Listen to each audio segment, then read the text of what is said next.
ViewStub is similar to include in that it modularizes a subset of your XML into a separate file.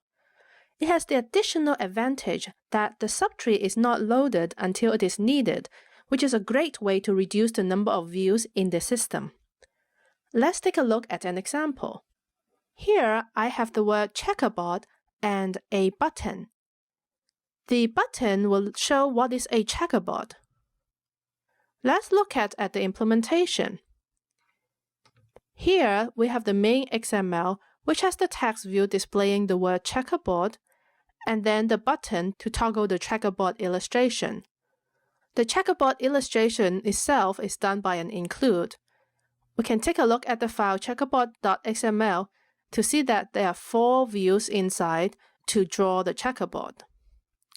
In the main activity, we keep a pointer to the checkerboard illustration, and when you press the button, it toggles the visibility. Let's take a look at it inside the hierarchy viewer.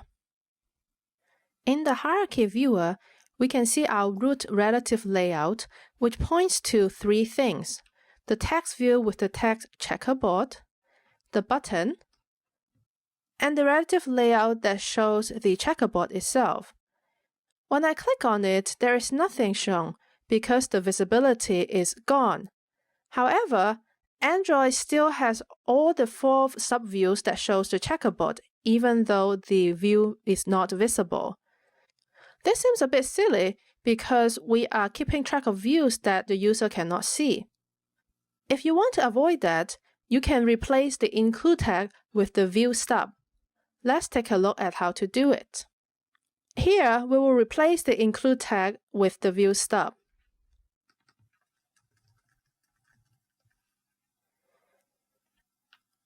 We need to use the Android layout tag instead of just layout in include. A bit annoying about the inconsistency, but what can we do? With ViewStub, we don't need to explicitly specify the visibility to be gone, so delete that line. With that, we also need to change the activity to use the ViewStub. Instead of doing a find view by ID in onCreate, do it on demand in toggle description. Meaning, if we have never encountered this view before, go ahead and inflate it from the ViewStub.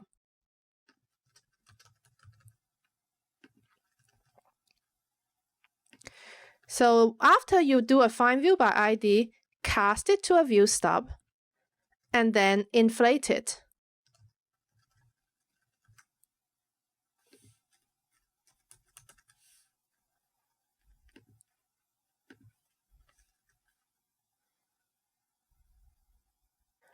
Let's deploy and take a look. Same as before, we have the relative layout with the text view and the button.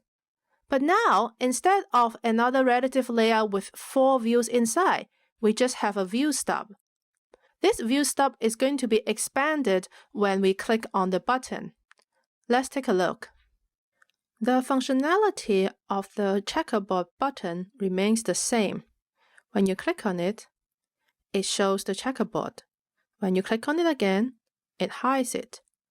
However, the underlying layout looks quite different. After we click on the button, the tree looks just like when we were using the include tag. The relative layout has our text view, the word checkerboard, the button, and then a relative layout with a subtree with 4 views inside. The ViewStub is a great way to lazy load a part of your UI. If there is a part of the UI that is not used frequently, instead of hiding it using visibility gone, you can use the ViewStub so that there is just a single view for the system to keep track of, and then inflate it into the full layout as necessary.